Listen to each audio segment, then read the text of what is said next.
All right. So what we want to do, I told you the last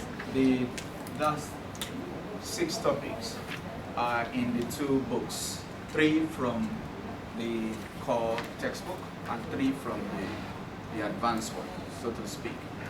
So this is the second one in the advanced one. And the first part is just a bunch of stories and understanding. Even the syllabus simply says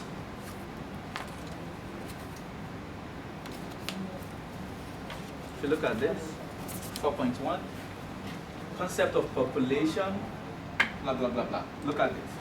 This is designed to cover key questions students should ask when they see a set of data. So no one expectedly is going to ask you what is simple random sampling. But during the course of your statistical investigation, you should be able to know that, oh, the sampling technique being used here is simple random sampling. So that is why we're going to rush through about 4 different sections in your book in this summary notes. Understand? So, all right, so we do not waste time on that. The first thing we want to look at is the idea of population, sample, sampling, and survey. As the name implies, population means everything. So if we want to conduct a statistical experiment on SON student, population will mean to consider, let's just take middle school and secondary. Just leave the primary babies out of your problem. Okay? On middle school and secondary, we mean everybody from P6 up to Form 6. But due to some constraints, such as time management, such as costs, we have to make so many photocopy of maybe our questionnaire to give everybody from middle school up to secondary. You might want to consider a sample. Okay? A sample which you think will represent the entire population. So sample in this regard is just a fraction. And that fraction, let's say a proper fraction, maybe I should use that. Because 13 over 4 is also a fraction. And that's like more than the population. Okay? So a small part of the population is called a sample. Sampling is what you are doing when you select a sample. Or when you are focusing your stuff on a sample. So that is what I have summarized. Okay, that's the other part. Now, population could be homogeneous or heterogeneous. When we talk about homogeneous population, we're saying that the units involved or the members of that population have similar characteristics. Macau population, for example, to me, cannot be considered as homogeneous, because you have so many foreign nationals here. So if you are conducting an experiment on something that is Asian specific, the last thing you want to do is go to maybe an African community and conduct an experiment, because that unit you are considering may not be a true reflection of the Asian community which experiment is based on. Okay? So in that kind of population, because there are different units in that population with different characteristics, then you say that is an heterogeneous population. But if you find yourself in a place where it is strictly like local community, let me see, I'm sure there are some part of mainland China that is just Chinese people. From what I've heard, you might go there, if I go there right now, I could be considered like a Nollywood star or Hollywood star, and everybody want to take a picture because they've probably never seen a black person before. Same way if you go to some parts of my country, maybe not in the city part, maybe in the village, in the rural area, and branding just shows up, dude, they're going to be popular. Okay? So in that kind of environment, if you conduct your experiment, of course there will be that similar characteristic because it's not diluted, if I may use that word. So population could mean homogeneous or it could be heterogeneous. Sample, I've already explained. So this picture is just something I saw in some book and I thought it's a good description. We want to conduct something here, then we just take a fraction of it. And you could see that different item is represented. You know, the one that looks like COVID picture is there. The triangle one is represented, and the star is represented, okay, and so on like that. It will not be a good sample if only Mr. COVID is considered. That's not considered, you know. And you can see this looks like what kind of population? Homogeneous or heterogeneous? This one. Heterogeneous. You can see different characteristics there. It's not entirely the same. Okay? Now, from that point, I want us to consider sampling. Like I said, sampling is that process of selecting a sample. But survey is a process of collecting the data from the sample. So when you say somebody is conducting a survey, they're trying to get some information, isn't it? From that sample they consider. Now, there are advantages and disadvantages of sampling. We have mentioned earlier, it could be time-bound, it could be cost, and so on. Conveniences, it's very easy to just say, oh, I'm conducting the survey on the entire middle school and secondary, and I'm only considering maybe 2 students from each grade. It's very convenient. Unlike trying to chase after maybe 40 students in P6, 40 in Form 1, that's a lot of things to do. So convenience will be one advantage. Collection of intensive and exhaustive data. We have done proof by exhaustion. It means every possibility. So when you consider when you consider a sample, you can, because even the sample, like in this picture, you can have different characteristics, isn't it?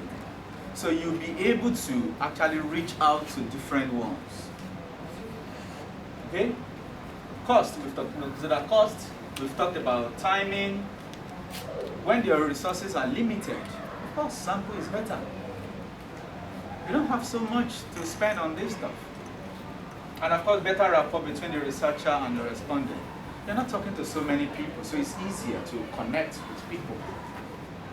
Unlike if you're dealing with a population of 600, I don't know the population from middle school to secondary. Let's say 600, hypothetically speaking. I don't think I want to build a rapport with 600 people because I'm doing an experiment. But if I'm conducting an experiment and I only need 5 people, it's easy to even talk about personal things with Brandy because, you know, I have all day, right? Oh, do you like football? Oh, it's better that way. So those are some of the advantages. Of course, you can think of so many other things. Disadvantages, there are chances of being biased, and that could lead to error. Why do we say that? Let's say, for example, we need a sample, yeah? Let's say a sample from Form 6. And I just decided to take this class as a sample. Why? What about those in the other class?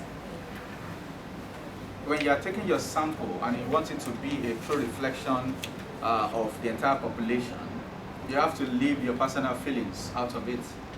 Oh, because I've been with this group since Form 5, I love them so much, I hate everybody else.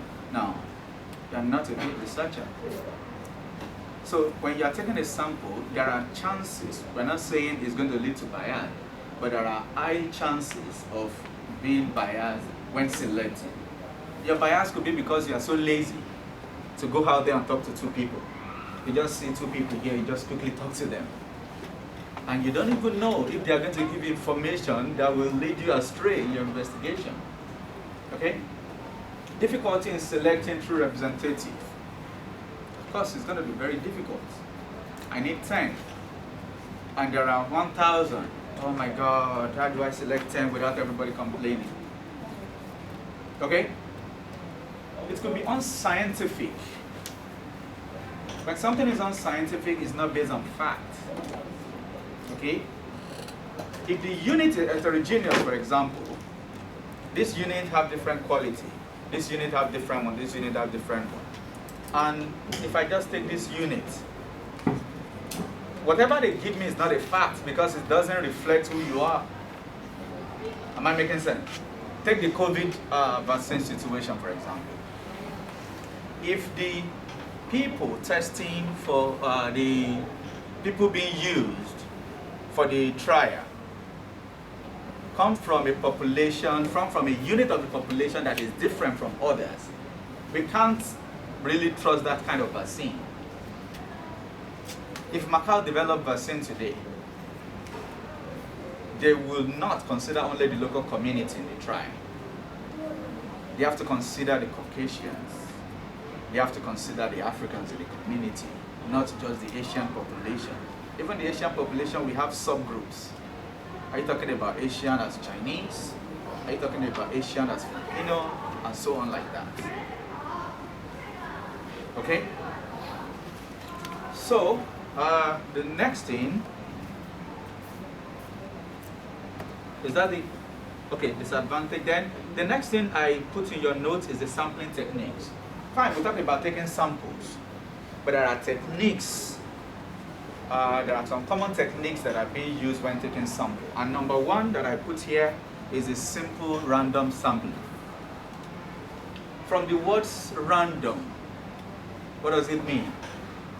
Everybody has a chance of being selected, right? This is 10, a class of 10 people. I need 2. I put a question here. To randomly select 2 people from this class, how would you recommend I do it to avoid being biased? Question to you. I need 2 people, 10 students in this class. You need to make sure, of course, I have different personal relationship with everybody. How are you sure that I'm not shortchanging you?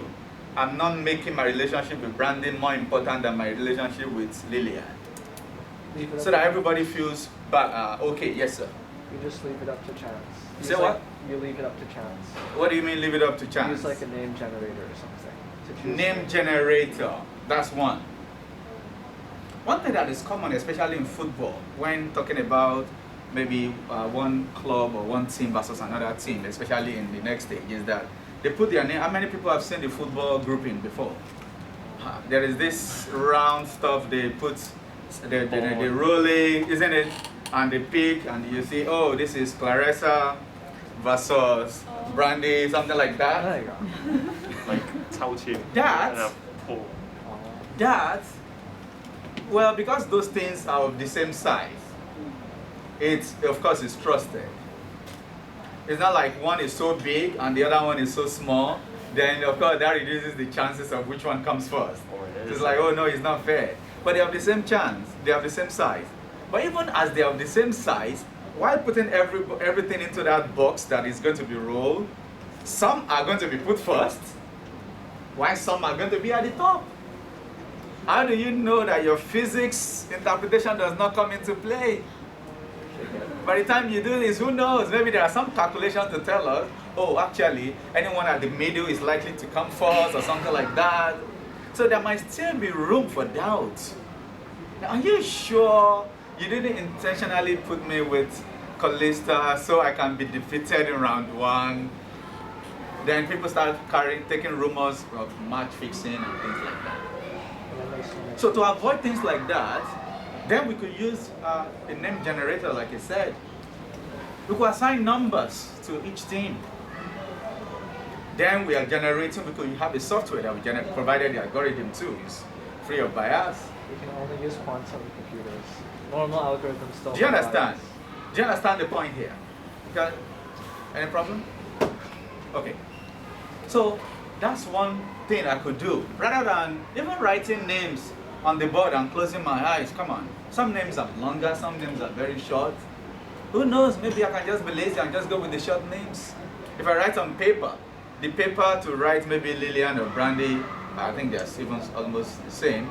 But if I take Verna's name, for example, especially her last name, compared to maybe your last name, some paper will be longer than the other. So who knows, maybe the paper that is smaller might be more flexible when I'm, doing my random process, compared to a paper that might be heavier because of the length. But if I just use a number, it's just a digit. One character space. It's easier. So when I say, I wanted to say Vivian, why did I say that? If I say Venna is not selected, she won't be angry because she was part of the process. So in that case, everybody has a chance of 1 over 10 of being selected. There's no bias. Then that would be a simple random sampling. The next one would be systematic sampling. As the name implies, systematic. Even though you make it seem like a simple random sampling, but it's not. You're actually trying to be transparent to people.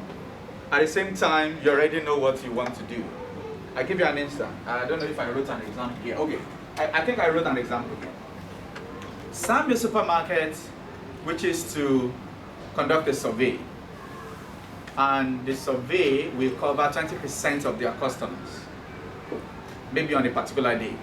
Are you listening? 20% on a particular day. Of course, the number of customers that Samuel gets vary with by days. It could be done for the entire week, 20% on each day. That's fine. All these customers are not going to be there at the same time to compete for that position, isn't it? So we have 1,000 customers, then 200 will be selected. You're not going to tell 1,000 people to come to Samuel and compete. So what Samuel could do is, since we are talking about 20% of our customers, then we are talking about 1 out of every 5 of our customers. Then you have something that looks like this. So the first, second, third, fourth, you could select this person. 6, 7, 8, 9, select this person. 10, 11, 12, 13, no. This is 11, 12, 13, 14, 15. So this is number 5, number 10, number 15. So after 15 people, you have taken 3, which is 3 out of 15, and that is your 20%. So if 15 people eventually shows up, you've considered 20%. If 100 people eventually showed up, you will consider 20 of them. Unlike if you do not use this technique and you want to consider 20%, and you estimated that maybe today there will be 100 people, then I'm going to consider just the first 20, and eventually there are 1,000 people. You won't really have that, the target number that you're looking for. Am I making sense? So this is a systematic way of taking that sample, especially if not everyone is available at the same time. Understand? So that is that on that. Then convenience sampling. This we see every time. We see this every time. When you are walking around, people might just want to quickly talk to you about something. Have you seen anyone try to talk to you to find out information as you are walking around? Yeah. So because it's going to be convenient for you and even the person, especially the researcher this time around. As everybody is coming, this guy is talking on phone. Of course, I'm not going to bother him. But then I realize he's not working with anyone and he's not on phone. Dude, can I quickly ask you a question? Just 2 seconds. And of course, you give me your audience a little bit. Of course, if you're in a good mood. Otherwise, you might just yell at me. I'm like, oh, sorry. You know? So for conveniency, of course, there are disadvantages of this.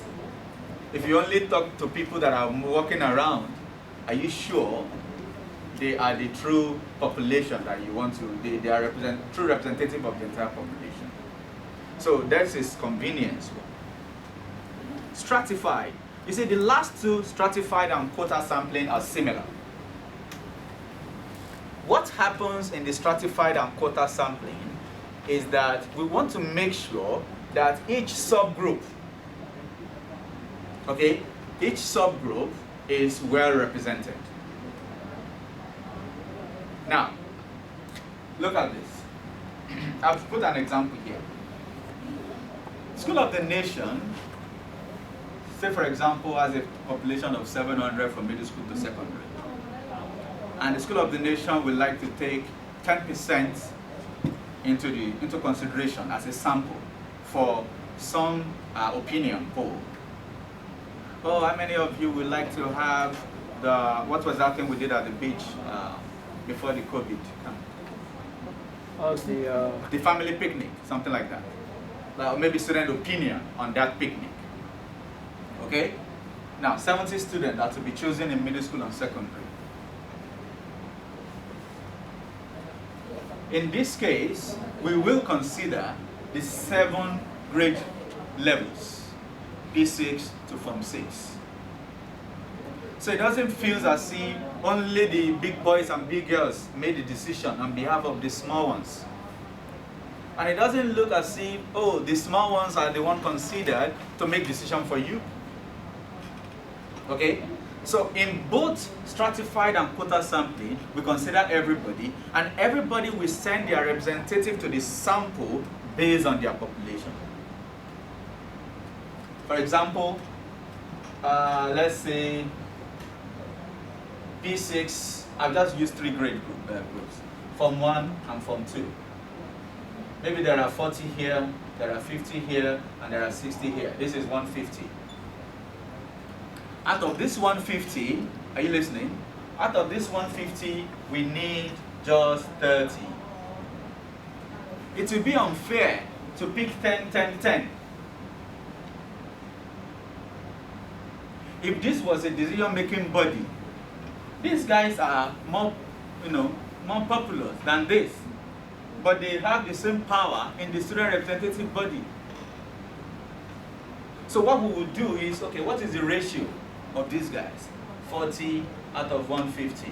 If we need 30, that determines how many representatives they have to send. This is in a democratic state. This happens a lot. The population determines how many people they have in the Senate or the House or something like that. So, if you check this, this is 5, yes? Mm-hmm. Then you have, so these guys, we have 8 contributed.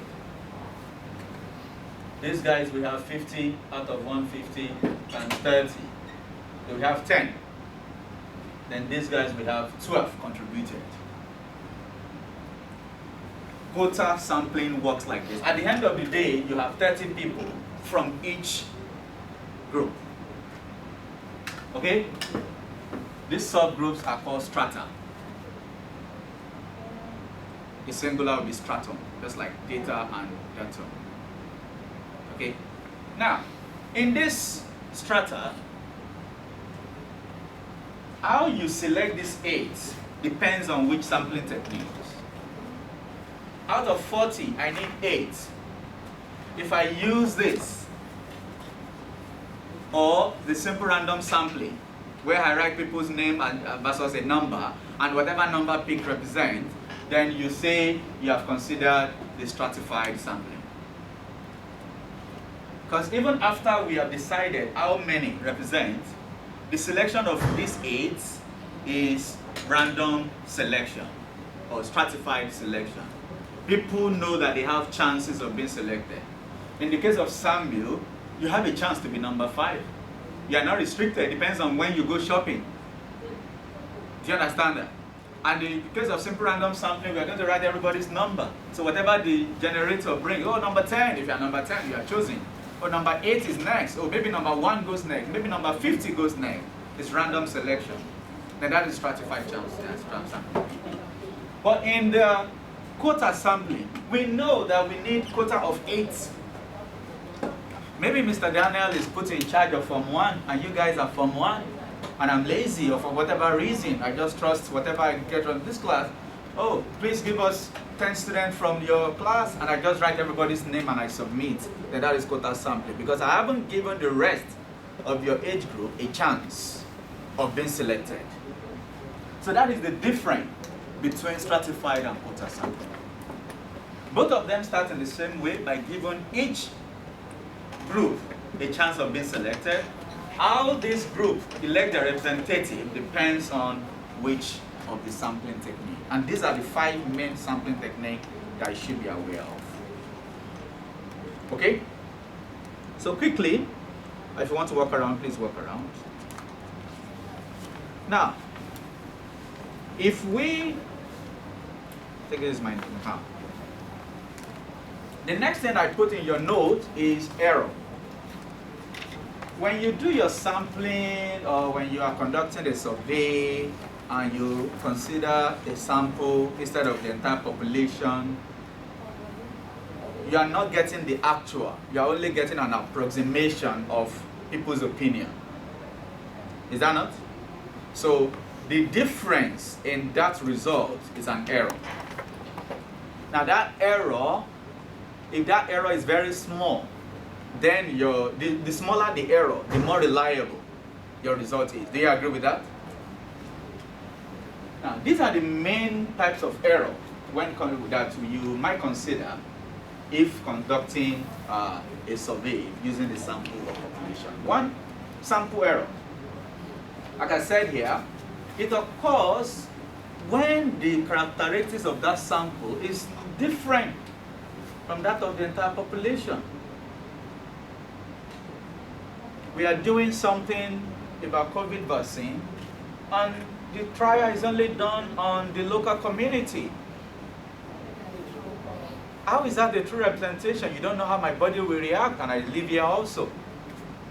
Then that error is a sample error. Because if it was eventually tested on me and it doesn't work, then that's an error. And you already told the whole community that, oh, we have 99% accuracy or 99% whatever. And when you consider everybody eventually, because it is not so functional in my body, then when you consider the percentage of efficiency again, it was maybe 70%. That gap of 20% is your sampling error. Am I making sense? You can have the coverage error. I said this occurs when the sample does not truly reflect the entire population we are trying to investigate. To avoid this, we can increase the sample. It's similar, this is based on results, okay? But here, you have only covered 20 people. Then you realize, the case of Sami that I said that eventually 10,000 customers came that day. That's probably too small. So what you try to do is increase your number in sample to have a better coverage, to avoid this kind of error. Non-response error, you're asking people questions, you send them a link, only 10 people were selected, and out of the 10, only 2 people responded. Okay? So you get this error when a large number of people that you have chosen do not respond. And the last but not the least, measurement error. If the data you take is not measured accurately, you get your measurement error. For example, look at this. Maybe by using some information in your questionnaire that is misleading and people are saying something else, but that was not the intention. That was not what you meant. Okay? That's one way we could have that. Or you are using an approximate data from the respondent, which is not the actual.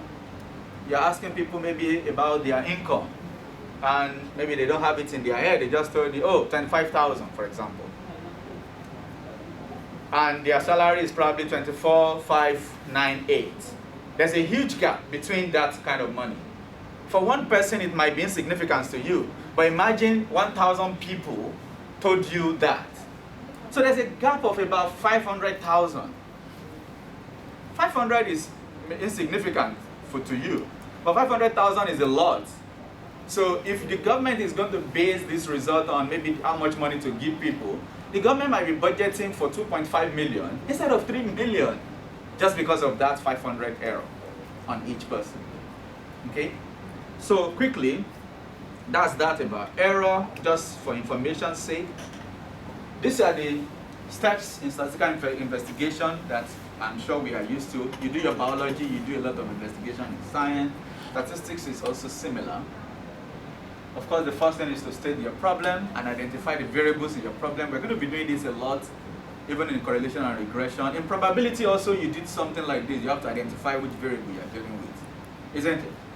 You choose a sample. How you choose your sample depends on your sampling technique. You collect the data. What type of data? We will see the type of data also very soon. You display, organize your data. That's when the pie charts, histogram, and all those things come into play. You calculate descriptive statistics, mean, median, mode, and all those kind of stuff to understand the spread of your data. Then you interpret your result. These are the main stages. Just wanted to put that for information's sake.